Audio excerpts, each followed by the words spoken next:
Until you have had the taste of finishing,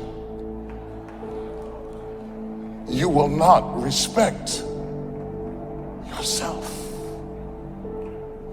Until you follow through, until something is done, come hell or high water, tears and struggles and pain, and you go through it anyway, and you show up and you continue to fight on no matter the circumstances.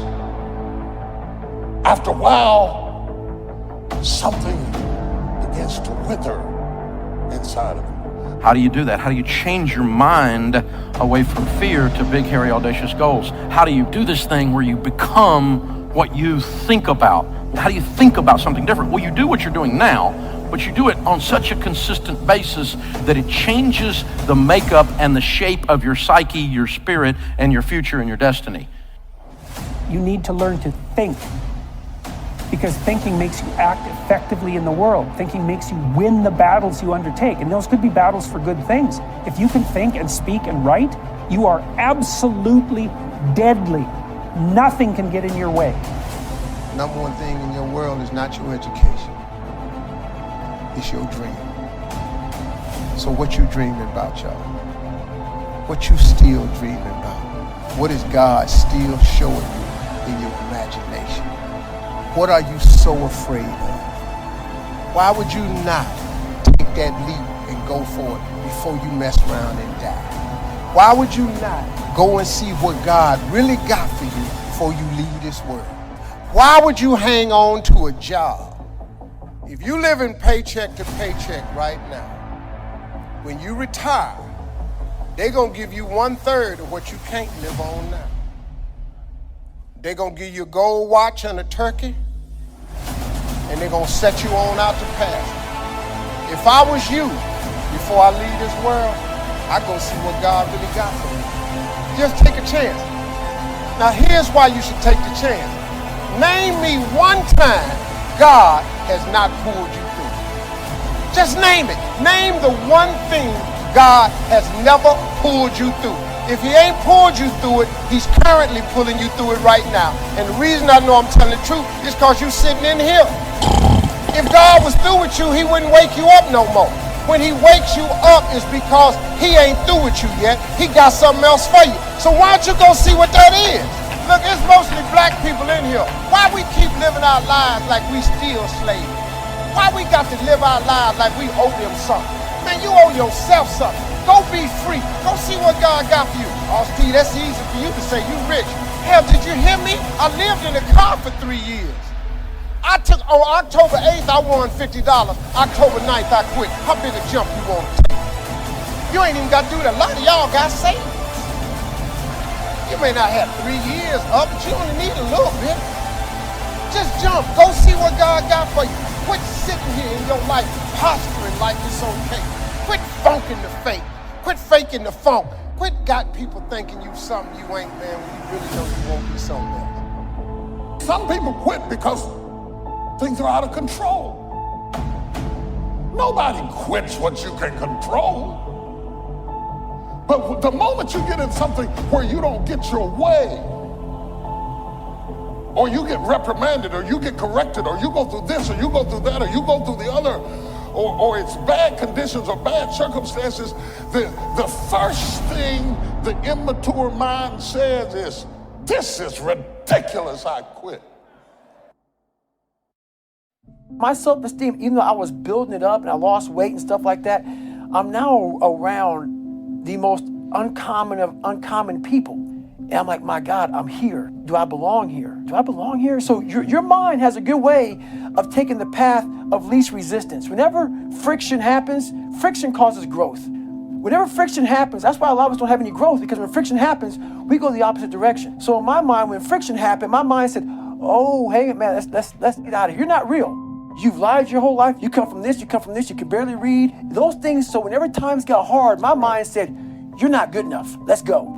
So my eyes, my mind weren't connecting. So how you combat that is this. I call it the cookie jar. You have to remind yourself. We all have a story. All of us have gone through very hard times. But when we're in a hard time, our mind has a way of forgetting what all we've overcome. I have a way of taking 1 second when I want to quit and saying, okay, you endured this. So I look at my life and how I came up as the ultimate training ground versus most people look at it as why? Woe is me. God, why? Why? I had to flip this upside down and say, hang on a second. God was training me to be one of the baddest men on the planet Earth. That's how, this was my journey. Because those things beat me, but they didn't kill me. You gotta have a permeating attitude that you're gonna win. You gotta have a positive outlook. You gotta be optimistic. You gotta know you're gonna win. You gotta, right now, you gotta say, I'm gonna win. I don't mean just this contest. I don't mean the contest. I mean, I'm gonna win. I'm gonna win. My life is gonna win. There's gonna be a victorious life here. Because listen to me, the price you pay for losing here is too extreme.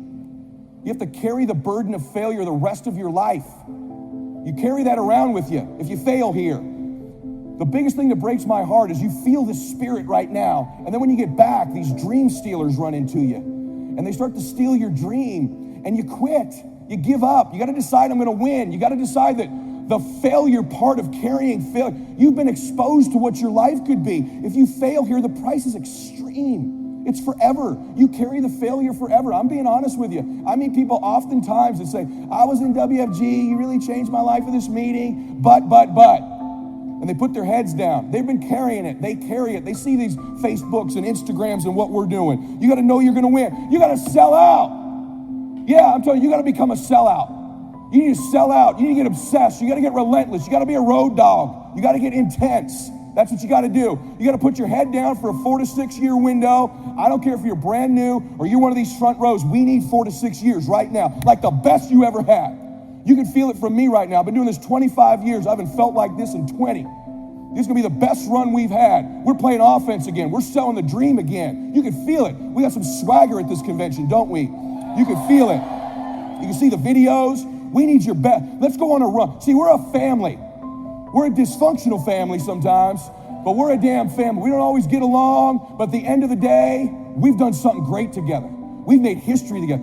It's so funny we're talking about, there's nothing even remotely, there's not even something even 22% the size of WFG. It's hilarious that somebody you think that there's something like this. My God, this is a behemoth. This is the Lakers, this is the Yankees, this is the Celtics, this is the Dallas Cowboys, this is the Patriots. There's nothing like it in the world. There's some dream stealers. You need to look out for these 4. I don't want them to happen to you. You ready? Say yes. Dream stealer number 1 that'll take you out of here. Lack of confidence or faith. Lack of belief. It'll steal your dream. You got to know you're going to win. You got to have some faith. These people sitting around you right now, they're whispering to you, you could do this. I believe in you. Just like when you were a little boy. Just like when you were a little girl. They've always believed in you. They've always known you were going to do something special. They always knew you were great. You need to know it. You need to take that God that's sitting there with you and those precious souls that have passed, that have always believed in you, and you carry them with you everywhere. They're with you anyway. Acknowledge them. If you don't believe that, honor them. Honor God. Honor these people who believed in you with your magnificent life. Honor them. Don't give in to lack of belief, lack of confidence. Don't ever do that again. Don't do it in WFG or out of WFG. You were made to do something great. You're special. You were made in the image of God. Something awesome's supposed to happen for you. And those of you that have made something awesome happen, something even more awesome is supposed to happen for you. Is the greatest single obstacle to our success is our self-limiting beliefs. Is we believe that we're limited in some way. Our friend this morning was talking about the fact that each person is a potential genius, that you have genius inside you, that you have unlimited potential, which is what we agree, we believe passionately. But if we believe that we are limited in some way, it becomes true for us. It becomes our belief. By the way, I didn't do well in school, and before we came here, I was going to do some background checking on the people here. What I found is there's a lot of people in this audience who didn't do well in school. Yes. A lot of people here got lousy grades in school. I was astonished to look at the high percentage. In fact, you could be sitting next to one of them right now. Yes, we know who you are. Now here's the problem, is that if you're told, which I was, and all the time you're growing up, they say you have to get good grades or you won't do well in life. You have to get good grades, you won't get into college. You have to get good grades, you won't get a good job, won't get very well, and so on. They tell you that to encourage you to get good grades. So what if you got lousy grades for whatever reason? Well, now, you could be 25 or 35 years old and you don't even try. You You don't even try because, hey, you didn't get good grades in school, so you're kind of short of potential. And what we do is we actually sabotage ourselves. We drive with our foot on the brake of our own potential because we think, well, I didn't really get good grades in school. And then you read the studies and you find that most of the people who got straight A's work for the people who got B's.